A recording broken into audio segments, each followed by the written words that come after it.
This is a two-purpose video.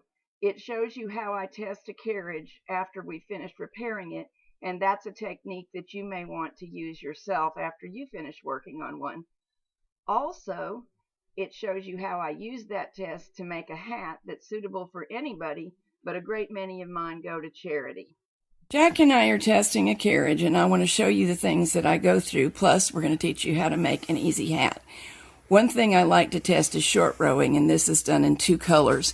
It's important to know because it's a feature that wouldn't show up, the flaw in stockinette. The feature of the carriage that causes short rowing would fail to show up if you only knitted plain stockinette. So that's something I always do when we're testing. And I hate to waste yarn and yarn and yarn testing. I want something useful.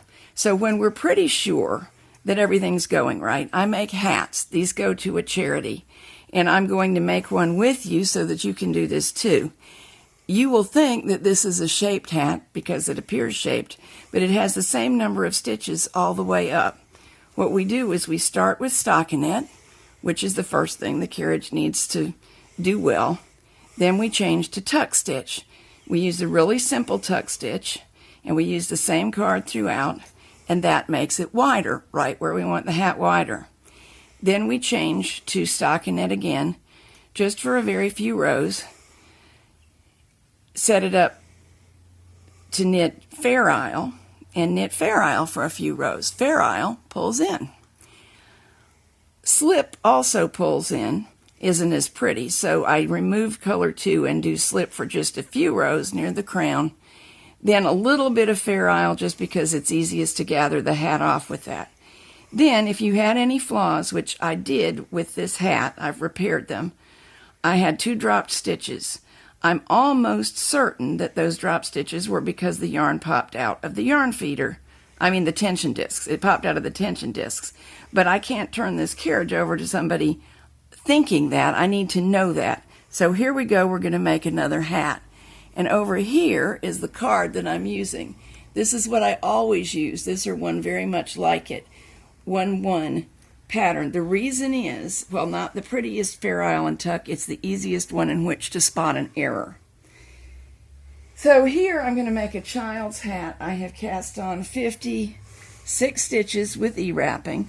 I've already chosen my stitch size that I know to be appropriate, and we're going to knit about 20 rows. I don't get all fussy about this.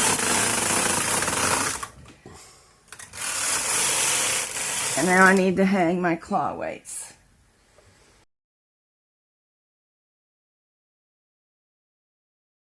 Okay, I have finished the stockinette rows. I set the carriage on KC and knitted 1 row. And now if I set it to tuck, it should begin tucking. Also, I have a little loop over here, which is because I had a problem with the yarn popping out of the tensioner, and I'm just going to fix it like that for now and weave it in later. I just don't want it popping up and getting into the action. So we'll do a few rows of tuck. Well, Jack explains to you why we're even doing this at all. Yes, the reason that we're testing this carriage is a friend from the Raleigh Machine Rescue group said she wanted to send me her carriage with a broken part, replace the part, and do a thorough cleaning for her. Problem was we didn't have time to get the part in and get her carriage here and get it done before we were leaving for the machine rescue in Raleigh. So what we've done is taken one of Catherine's spare carriages, done a deep soak cleaning on it, and now we're testing it to make sure that when we deliver it, we'll take Catherine's casings and covers off and put hers on so it still looks like the same machine she's always worked with, but she'll have a completely refurbished carriage. So that's why we're testing this one. It's going to get handed off to a new home on the Raleigh Machine Rescue trip. And the reason you are seeing Catherine embarrassing herself untangling yarn on video, which of course should not be happening, is because she was too lazy to rewind the yarn she was recycling before starting the video, thinking, I can wing it. You see how that turned out for me. Let's keep on tucking. Tuck is one of the stitches likeliest to give trouble if there's a problem with the carriage. So I do quite a bit of it to make sure there isn't a problem with the carriage. Also, as we discussed, and as you already know, tuck will get wider and also shorter. So in order to have a decent bit of tuck, we need to do quite a few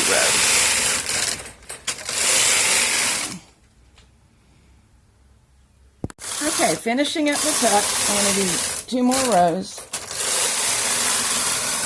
This strange style of me doing it one-handed and reaching awkwardly across is so that I won't get out of the way of the camera. Normally, I'm much more graceful. We're going back to N. I'm just going to do 2 rows. Well, 3 rows, because I wanted to do KC starting on the right. Now we're going to use the very same card, but we're going to start doing some stockinette. So I'll thread a spare color in and hit the MC button for main color, and that should be everything. I said we're going back to stockinette. That was wrong. We're going to do Fair Isle. We've been doing stockinette for a couple of rows. I wasn't going to say anything. Oh my goodness. You should have. It's your job to make me look perfect. I'd have to understand what was going on first.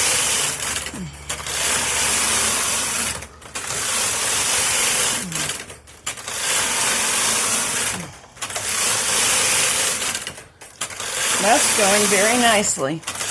By the way, I tend to not change stitch size throughout this. I just leave it going at whatever seemed to work to begin with. You can if you've got a reason that you think you should.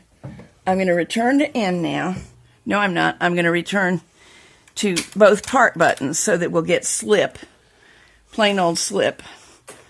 Which really, as you probably know, Fair Isle is a version of slip. It's just 2-color slip. But this fabric will be a little bit thinner than the plain slip fabric.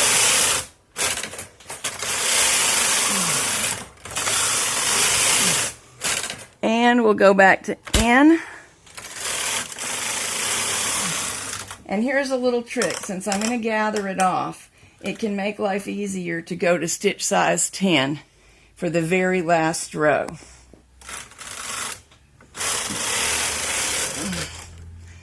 And now I'm just going to thread it into a yarn needle, gather it off, look for flaws, seam the back of it as I did this one. And this is another hat to donate to my favorite hat drive. Also, it may be a good test showing this carriage is working fine. Okay, here's the finished hat. I haven't even finished seaming it yet.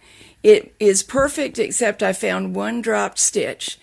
I believe that's a bad needle, but it's only fair for me to go ahead and change that needle and make 1 more hat, so the charity will benefit and that we will be absolutely certain that when we turn this over to the customer, all is well. Now, I know you're going to ask me how many rows of everything, so I don't have that information for you right this second. What I'm going to do is count up what I did on a hat that works in a kid size. That's what I usually make for this charity. And I will put the information on the Hundreds of Hats page on my website, but I'm not going to say what it is. It's a little secret for those of you who've watched the video. There will be enough information for you to emulate what I did.